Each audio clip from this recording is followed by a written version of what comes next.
नमस्कार दोस्तों, 8 PM में आपका स्वागत है। मैं हूं आपका दोस्त धर्मेंद्र कुमारी। दोस्तों, आज हमारे साथ स्टूडियो में एक खास मेहमान हैं और वो मेहमान हैं रेसलर कविता दलाल। WWE में आपने इनको बुलबुल को उठा उठा टक्कर पटकते देखा होगा, ग्रेट खली के साथ इनको ट्रेनिंग लेते हुए देखा होगा और जिंद की ये बेटी है और बहुत अच्छी रेसलर है। आइए जानते हैं कविता दलाल के बारे में और इनके जीवन के मकसद के बारे में, और आज हाल फिलहाल ये क्या करने में जुटी हुई है, सारी बातें इनसे पूछेंगे। तो बने रहिएगा और बहुत दिलचस्प ये इंटरव्यू होने वाला है, क्योंकि कविता दलाल उन लड़कियों में से है जिन्होंने गांव से शहर तक की इस यात्रा को बहुत सफलतापूर्वक और बहुत संघर्ष के साथ पूरा किया है। कविता जी, आपका स्वागत है स्टूडियो। बहुत बहुत नमस्कार जी। कविता जी, सबसे पहले तो हमारे दर्शकों को अपने बारे में बताइए कि आपका जो जीवन है ये कहाँ से शुरू होता है और परिवार में कौन कौन लोग हैं, किस तरह का पारिवारिक आपका बैकग्राउंड है। जी बिल्कुल, सबसे पहले पूरे हरियाणा वासियों को नमस्कार। और मेरा जन्म जींद डिस्ट्रिक्ट में मालवी गांव है। बहुत ही साधारण परिवार, किसान परिवार में मेरा जन्म हुआ है। हम 5 भाई बहन हैं और हमारे माता पिता जो आज के समय के अनुसार उस वक्त को जब मैं देखती हूँ तो बिल्कुल वो एजुकेटेड ना होते हुए भी हम पांचों भाई बहनों को इतनी उच्च स्तर की शिक्षा उन्होंने बिल्कुल बिल्कुल नहीं पढ़े हुए हैं। उनको नाम भी लिखना नहीं आता था, आज उन्होंने सीख लिया है लिखना। तो इतना वो होते हुए भी उन्होंने हम पांचों भाई बहनों को आगे निकालने की जितनी उन्होंने स्ट्रगल किया। एक वक्त घर में पैसे भी नहीं होते थे पढ़ाई की फीस देने के लिए, तो किस तरीके से उन्होंने मैनेज किया है वो आज हम भूल नहीं सकते। जब मैं गेम के लिए कोशिश करी उस वक्त मेरे ऊपर बड़े प्रेशर आए, सामाजिक दबाव आए। अच्छा, आपने गेम कहाँ कितनी उम्र से शुरू किया आपने रेसलिंग? रेसलिंग तो बहुत 2016 में स्टार्ट की। उससे पहले मैंने वेट लिफ्टिंग में साउथ एशियन गोल्ड मेडलिस्ट हूँ। बहुत बार नेशनल चैंपियन रही हूँ। अच्छा। वुसु में भी नेशनल चैंपियन रही हूँ। मिक्स मार्शल आर्ट में भी वर्ल्ड चैंपियनशिप में। सारे गेम देखे। जी जी। तो मैं अपना सफ़र थोड़ा सा इसलिए बता रही हूँ कि क्योंकि महिला होने के नाते जो मैंने फेस किया है वो एक तो था जो रिलेटिव्स होते हैं, जो अपने परिवार होता है, चाचा ताऊ, उनका बड़ा प्रेशराइज होता है परिवार के ऊपर कि भी लड़की के ऊपर आप क्यों खर्च कर रहे हैं, क्या आपको कमा के देगी, तो शादी के बाद चली जाएगी, पराया धन है जो कहते हैं। लेकिन मैं बड़ी भाग्यशाली मानती हूँ कि मेरा परिवार अनपढ़ माँ बाप होते हुए भी उनकी सोच बहुत हाई लेवल की थी। मेरे बड़े ब्रदर संजय दलाल, उन्होंने मेरी काबिलियत को पहचान के उन्होंने मुझे एक ही बात कही थी, कविता तू आगे बढ़, अगर तू कामयाब होगी तो ही ये सिस्टम बदल सकता है जो लड़कियों के प्रति समाज की सोच है। अगर तुझे सोच बदलनी है तो पीछे मुड़ के मत देख। उन्होंने सारी समस्याएं परिवार ने खुद झेली हैं। मुझे एहसास भी नहीं होने दिया कि मैं हॉस्टल में ट्रेनिंग में थी, किस तरीके से उनके ऊपर दबाव आए, किस तरीके से उन्होंने मेरी डाइट पूरी की, वो सब मुझे पूरे तरीके से मालूम भी नहीं है आज। लेकिन एक खुशी होती है कि जिस मुकाम पर आज मैं हूँ वहाँ से मुझे देखकर अगर लाखों लड़कियाँ मोटिवेट होती हैं तो मैं मानती हूँ कि हाँ मैं कुछ कर पाई हूँ देश के लिए, लड़कियों के लिए। और मैं चाहती हूँ कि हर लड़की को इस तरीके का सपोर्ट मिले परिवार की तरफ से। लड़कियों में टैलेंट की कमी नहीं है, लड़कियाँ कमज़ोर नहीं है, बस उन्हें सपोर्ट की ज़रूरत है। अच्छा कविता जी, अक्सर ऐसा देखने में आता है कि लड़कियां जब वो उनकी शादी नहीं होती है जी तब तक तो ठीक ठाक कर लेती हैं या फिर परिवार की सपोर्ट भी उनको मिल जाती है। तो आप उन लोगों में से हैं और मैं कहूँगा कि लकी हैं आपकी। जी आपका शादी के बाद भी सफर ये रुका नहीं। बिल्कुल। तो आपकी शादी कौन से साल में हुई और आपके हस्बैंड क्या करते हैं, थोड़ा सा उन्होंने किस तरीके से आपको सपोर्ट किया? जी, मेरी शादी 2009 में हुई थी और मेरे husband mister Gaurav Kumar army में हैं, दिल्ली में पोस्टिंग है। शादी के बाद उन्होंने भी बहुत सपोर्ट किया है। जिस तरीके से वही एक आप ये कह सकते हैं कि पेड़ घर वालों ने लगा दिया था, जब फल देने लायक हुई तो ससुराल में मैंने दूसरे आंगन में चले गए, लेकिन उन्होंने बहुत अच्छा सपोर्ट किया मुझे आगे बढ़ाने में। हस्बैंड हमेशा मेरे पीछे खड़े रहे हैं और तभी मैं कहती हूँ कि मैं अगर आज कामयाब अपने आप को कहती हूँ तो ये मेरा अकेली का मेहनत नहीं है, सबका मिला-जुला सहयोग है। अच्छा, वो आपको हमेशा अपने जो भी डिसीजन लिए, चाहे गेम बदलने के रहे हों बिल्कुल, या फिर WWE में जाने का, वो सब बिल्कुल। उनके उससे हुआ है। बिल्कुल, जी हाँ, वो हमेशा हर कदम पे मेरे साथ रहे हैं। तो जब आप WWE में जा रहे थे तो बेटा कितना बड़ा था?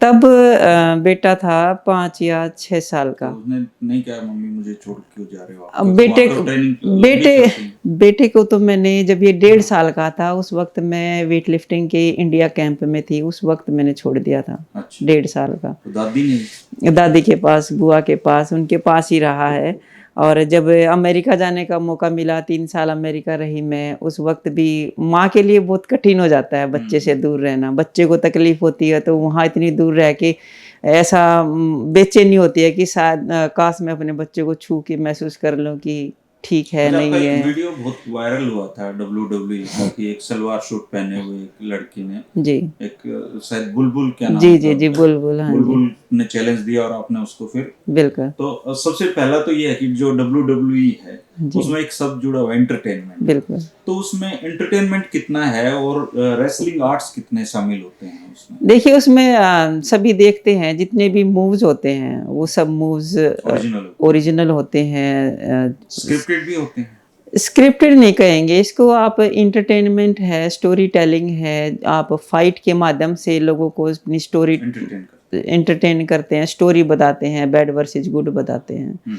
तो यही इसका सिस्टम अच्छा, है। जो आपके कंपटीटर होते हैं जैसे आप हार्ड केडी नाम से भी आप हुँ, फेम हुँ। होंगे, तो जिसको आप हराते हैं वैसे पर्सनल लाइफ में आप लोग दोस्त होते हैं क्या सब, या फिर नहीं होती मुलाकात? साथ में ट्रेनिंग भी होती है। अच्छा, एक ही परफॉर्मेंस सेंटर में ट्रेनिंग करते हैं। बड़े इवेंट होते हैं, गैदरिंग होती है वहाँ पे मतलब साथ जो में। रिंग में जो लाइफ होती है उस वैसी लाइफ वैसे नहीं होती, नहीं, नहीं, ऐसे दोस्ताना वो रहते तो हैं। स्ट्रीट फाइटर में चेंज हो जाएँगे हम लोग अगर ऐसा करने लगे तो। अच्छा, अच्छा। तो वो चीज़ नहीं है, बाकी अच्छा एक-दूसरे को सपोर्ट भी करते हैं, ट्रेनिंग में बैकअप भी करते तो हैं। चोट वोट भी काफी लगती होगी इससे बिल्कुल तो। चोट लगती है, मेरा हालाँकि अमेरिका में इंजरी हुई थी, वहीं पे ऑपरेट हुआ, नी में इंजरी आ गई थी। अच्छा, तो ये तो चलता है, नो पेन नो गेन। तो अभी भी आप खली के साथी उनकी टीम में?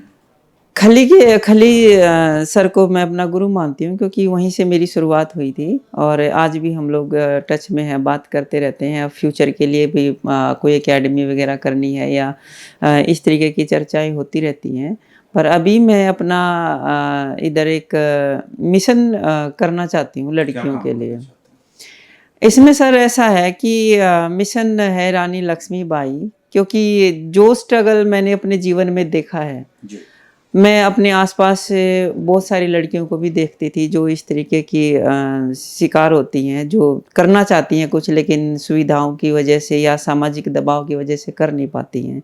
या फिर आजकल जो बढ़ती हुई शोषण है लड़कियों का या छेड़खानी है, छेड़छाड़ है, बलात्कार है, इस तरीके की जो समस्याएँ हाँ, होती हैं। वुमेन्स के प्रति जो असॉल्ट्स हैं वो तो बढ़ ही रहे हैं देश में। बढ़ रहे हैं, लेकिन मैं उसमें एक अपना जो दायित्व समझती हूँ, वो मेरा ये है कि अगर मैं आज हिंदुस्तान में एक स्ट्रॉन्ग लेडी के नाम से पहचानी जाती हूँ, तो मेरा ये कर्तव्य बनता है कि मैं अपनी छोटी बहनों को भी वो उस तरीके से मोटिवेट करूँ या उनको वो चीज़ दूँ जिससे वो स्ट्रॉन्ग महसूस करें ताकि उनकी विल पावर बढ़े।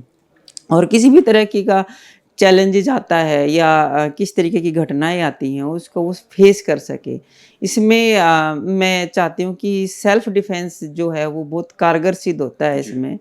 मुझे इसके लिए चाहे घर-घर जाना पड़े या हर स्कूल में जाना पड़े, मैं हर लड़की को ट्रेंड करना चाहती हूँ, ताकि वो बुरे वक़्त में अपने को, खुद को, अपने बच्चों को या अपने परिवार को सेव कर सकें। जी।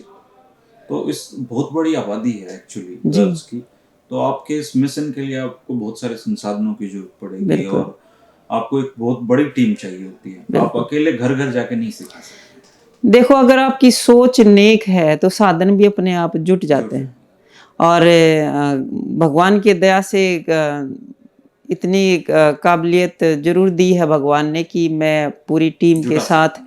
पूरी टीम के साथ लड़कियों को ज़रूर मैं ये करना चाहूँगी कि ये एक तो लोगों की सोच बदले कि भाई लड़की को आप जब किसी बुरी नज़र से देखते हैं तो ताकि उनमें एक डर हो कि भाई ये लड़ वापस भी मतलब जॉब मिल सकता है आपको। जवाब मिल सकता है, और ये तभी होगा क्योंकि लड़कियों को वो अपॉर्चुनिटी मिल ही नहीं पाती है। तो मैं चाहती हूँ कि मैं कोई ऐसा संसाधन जुटाऊं अब तो लड़कियों दिख के जाते हैं लिए। लड़के फिरते हुए हमें भी। अभी तो माहौल चेंज है थोड़ा सा। हरियाणा में माहौल चेंज हो गया है, लेकिन कुछ परसेंट ऐसा है जो लड़की हिम्मत कर पाती है। बहुत सारी लड़कियां हैं जो शर्म के मारे नहीं बोलती हैं। कविता जी, ओशो कहते हैं कि राजनीति में अच्छे लोगों को आना चाहिए। बिल्कुल। तो अब जब आप खेल से यहाँ तक पहुंची हैं, और पिछले दिनों मैंने आपका एक फोटो भी देखा था सुशील गुप्ता जी के साथ, जी जी। तो क्या पॉलिटिकली भी आप एक्टिव होना चाहते हैं? देखिए, इसमें राजनीति मैं नहीं मानती कि मैं राजनीति करने आई हूँ। मेरा मानना ये है कि मैं एक समाज सेवा की भावना से पार्टी चाहे कोई भी हो, समाज सेवा की भावना से मैं जोड़ना नहीं, चाहती आपने हूँ। आम आदमी पार्टी क्यों चुना? आम आदमी बीजेपी? क्योंकि आज तक का मैंने जो देखा है वो एक अच्छी पार्टी के तौर पे लोगों में जगह बना रही है, ईमानदार पार्टी के रूप में काम कर रही है, आम आदमी के लिए काम कर रही है। लोगों की जो आम आदमी की जो परेशानियां हैं उनके बीच में रह के उनको सुना जा रहा है, जो आज तक सुना नहीं जाता। गरीब का शोषण होता आया है। आपको लगता है केजरीवाल जी ठीक काम कर रहे हैं? जी, अब तक बिल्कुल ठीक काम कर रहे हैं, और यही सोच लेके मैं आई हूँ कि मैं भी इस पार्टी के साथ जुड़कर ईमानदारी से काम कर पाऊँ।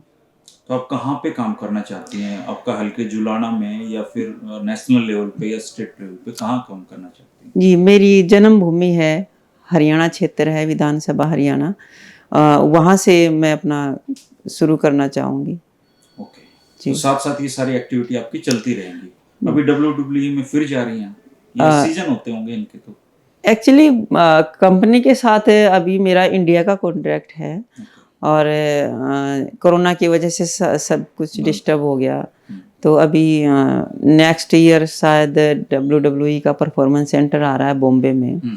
उस वक्त जो भी होगा उसमें मुझे फर्स्ट प्रायोरिटी दी जाएगी इंडिया की तरफ से। अच्छा कविता जी, आप क्या मैसेज देना चाहती हैं, स्पेशली अपने जीवन के जो आपके अनुभव हैं अब तक, उनको देखते हुए आप उन पेरेंट्स को क्या कहना चाहेंगी जिनके घर में बेटियां हैं, या फिर उन लड़कियों को क्या कहना चाहती हैं जो आपको सुनेंगी, या आप उनके रोल मॉडल हैं, उनके लिए आप एक मैसेज छोड़ सकते हैं? बिल्कुल, मैं सब लड़कियों को और सभी पेरेंट्स को ये ज़रूर कहना चाहूँगी कि अपनी लड़कियों को तो आप मौका दें, अपनी बहुओं को भी मौका दें।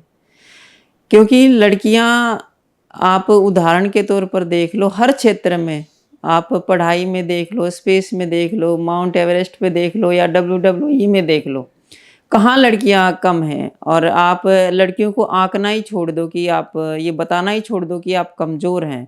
लड़कियां कमज़ोर नहीं है, लड़कियां माँ काली, दुर्गा, सरस्वती, अन्नपूर्णा, माँ, वो लड़की हर चीज़ का रूप है। सृजन का अधिकार तो औरत के पास ही है, बिल्कुल। पुरुष के पास नहीं। सो औरत को सिर्फ एक मौके की तलाश है, मौके की ज़रूरत है, सपोर्ट की ज़रूरत है। आप सब उसका सपोर्ट करें, वो हिंदुस्तान का नाम रोशन करेगी, इसी तरह झंडे गाड़ती रहेगी। आप एक बार विश्वास करके देखिए।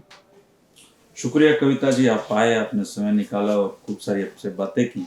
जी। आपको कविता जी से कोई सवाल पूछना है तो आप कमेंट कर सकते हैं। और मुझे इनकी एक बात अच्छी लगी कि आप बेटियों को नहीं, आप बहुओं बहुओं को भी मौका दें। शुक्रिया। नमस्कार।